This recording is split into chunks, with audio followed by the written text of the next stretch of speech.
What's going on, everyone? Welcome back to another video. I'm Michigan Sports Talk here. In this one, we preview Michigan's matchup against Purdue, what to expect here for the Wolverines, as there is a lot of holes on this Purdue team that the Wolverines could exploit. And I also go over my predictions plus some injury updates heading into this Purdue game. Wolverines will be without some key players, including in the linebacker room, an update on Sullivan, Jimmy Rolder, some positive news at least there. Also go over what Lamar Morgan had to say on Rod Moore, how soon he will return, and then also Michigan's usage with the freshmen in the secondary, and what the Michigan coaches did following that disappointing USC loss. And Grant Newsome also spoke on the young Michigan offensive line and Aiden Hutchinson getting a big time extension with the Lions. It's all going to be in this video and more, so let's go ahead and get right into it.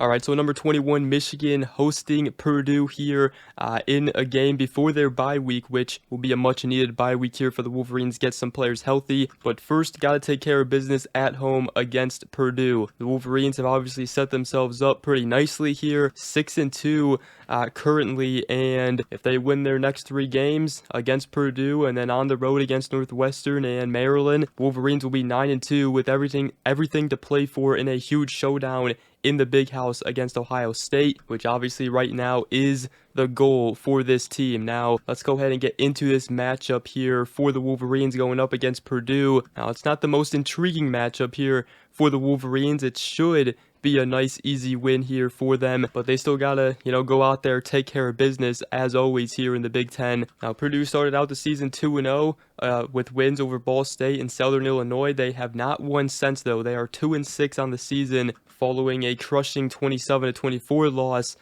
to Rutgers last weekend. Let's go over the Purdue offense. They got quarterback Ryan Brown. He is actually a Clarkston, Michigan native, so I'm sure this game will mean something to him. Started 2 games last season, has started all 8 games this year, although he has been dealing with an upper body injury that he did suffer against Northwestern this season. So far this season, though, he's going 144 of 242 for 1,689 yards, 8 touchdowns with 7 interceptions. Has also shown off his running ability with 165 rushing yards and 3 touchdowns. And Purdue also has senior running back, former walk-on Devin Maccabee, which some Michigan fans should be familiar. Michigan has faced him twice already, including when he had a breakout game in the 2022 Big Ten Championship game. And the running backs here for Purdue is really the bright spot on their offense, if there is any. They also have backup Antonio Harris, which he actually may get a lot of carries against Michigan, because I don't know if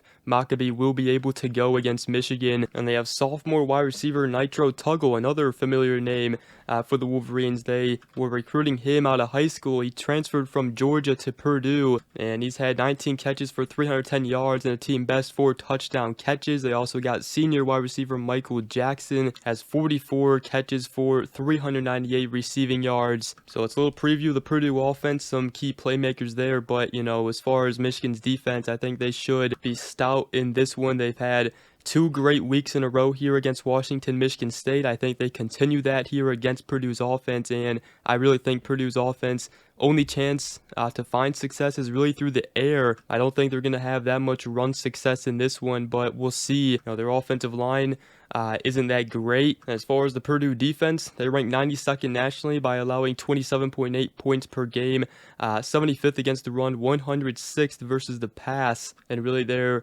biggest strength is their linebackers. They do have one big guy as a defensive tackle, Jamarian Harkless, 6'3", 345 pounds. Other than that, though, they don't have much on the defensive line. Their secondary isn't too great, obviously, with the 106th versus the pass. They have cornerback Tony Grimes, who was a good cornerback, but then they have Hudari Hines, which I believe Michigan should be targeting him, whoever he matches up with, whether it's I'm pretty sure it's going to be probably Andrew Marsh. So Andrew Marsh could have a big game. Same thing with Donovan McCulley in this passing offense. Hopefully Michigan gets this passing offense going. But then again, the Wolverines should be able to pound the rock against Purdue's defense as well, just like they did in the second half against Michigan State. So worst comes to worst, if the passing game isn't there again, Michigan will just have to rely on the run game. But, Michigan, Bryce Underwood, his passing offense has had a lot of success at home compared to the road. So hopefully they get it going. And I think this is a good game to,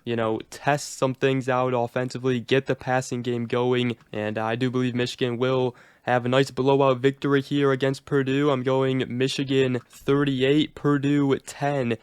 Here in this game. Let me know your guys' score predictions. Alright, so we got another great college football weekend here coming up. Michigan taking on Purdue before their next bye week here. And in this one, I am taking Jordan Marshall to have an anytime touchdown in this one. He's going to be getting a lot of carries, especially with Justice Haynes most likely out for this game. And then also, I think Michigan's defense is going to be stout in this one, which is why I'm taking Devin Maccabee to have no anytime touchdowns in this game. I think most of, if any, success will come through the air for the Purdue offense, and you can make tons of picks like this using the Sleeper app. Right now, it's a great time to get started because they're offering a free $20 entry, no deposit required, plus first-time users still also receive a 100% deposit match up to $100 using promo code MST. Terms and conditions apply. See Sleeper's terms of use for details. So guys, link down below in the description. Go ahead, check out Sleeper today. And then as far as injuries for Michigan, Justice Haynes, most likely not going to go here in this one. Absolutely sucks. He was having a great season.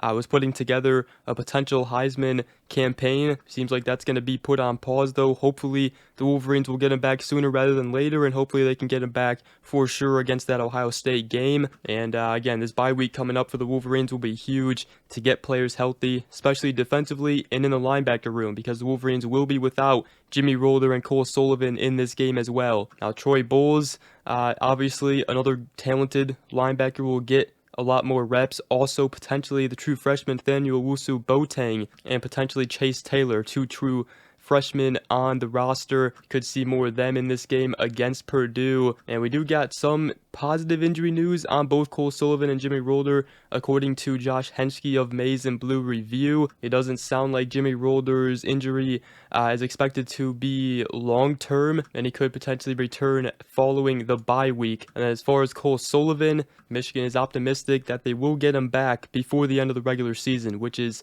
absolutely huge news, as again, just getting him back for that last game against Ohio State is the biggest and mainly, the most important thing here. Obviously got to take care of business against these teams. Purdue at home should be, a nice easy win, but then they go on the road against Northwestern and Maryland, which can be tricky games, especially with that look ahead game out of Ohio State. And then also Rod Moore has obviously been banged up, not expecting him to play against Purdue either, as it appears he's dealing with, a setback in his knee recovery. And Lamar Morgan did speak to the media, and he was asked about, potentially redshirting Rod Moore. However, he said at the end of the day, winning games matters, but the kid matters a little bit more. I'm just going to support whatever's going on, and I think he's in a good spot. I think he's moving in the right direction. He'll be back the way he wants to be really soon. And he also said, I don't think we've talked about that at all, about potentially redshirting him, so it doesn't seem like that's a possibility. It does seem like, this will be Rod Moore's last season in a Maize and Blue uniform, as I'm sure, he wants to move on, get to the NFL,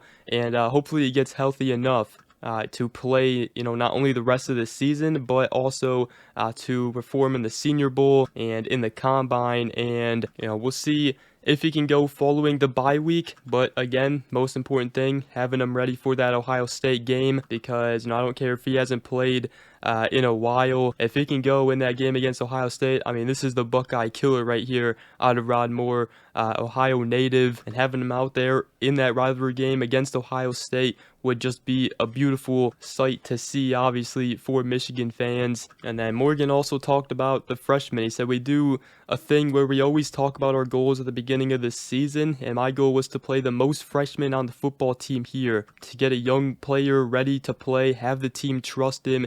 And we have some great seniors here that have been here for a long time. They've got to earn their trust too, not just mine. And he's certainly done that. Jaden Sanders, Shamari Earls, Elijah Dotson, Jordan Young, they have all been in games, and they've all actually burned their red shirts already here this season. So it's valuable experience for them, and it's also a good recruiting pitch. Also spoke on following that USC loss, he said, "This is my motto for my entire career. If a kid doesn't know what to do, it's the coach's fault. If the kid knows what to do and doesn't do it, then the kid has to have some accountability." And that's what I try to look at all the time. Like, did we work this angle? Are we just doing the drill just to do it? Is there something that we can do better as a team? Do we have the right guys? Can the right guys make the plays? And do we need to have the right guys in the right spots? And he said, I think, Coach Wink Martindale, Sharon Moore, our staff took a hard look and just saying, what can we do a little bit better? What can we change up here and there? And I thought we did a good job of us coming together, understanding what we have to do. And it's a partnership. We all have to do a good job. We're all accountable for this thing and for the results at the end. So no doubt this defense definitely playing some of their best football this season right now. They are starting to click.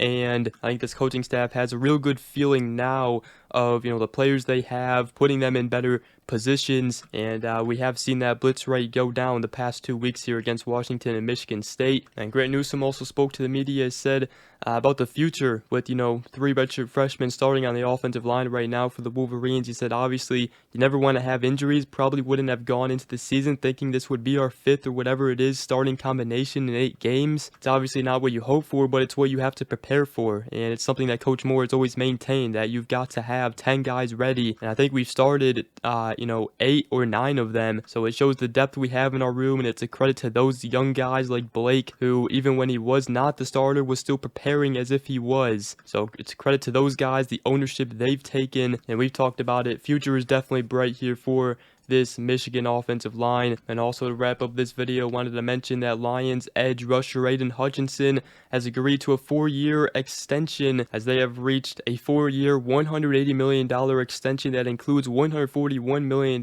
guaranteed. So gotta love it for Aiden Hutchinson right there. Obviously a player that turned it around for Michigan in 2021 and has turned it around for the Lions as well. He's been a big part of the Lions turnaround, so happy for him. And happy for my Detroit Lions as well. Doesn't seem like they're going anywhere anytime soon. But with that, that's going to wrap up this video. Hope you guys did enjoy. If you did, make sure to go ahead, drop a like, comment down below, and subscribe for more. If you are new around here, I greatly appreciate it. And other than that, we will see you guys in the next video. Go Blue.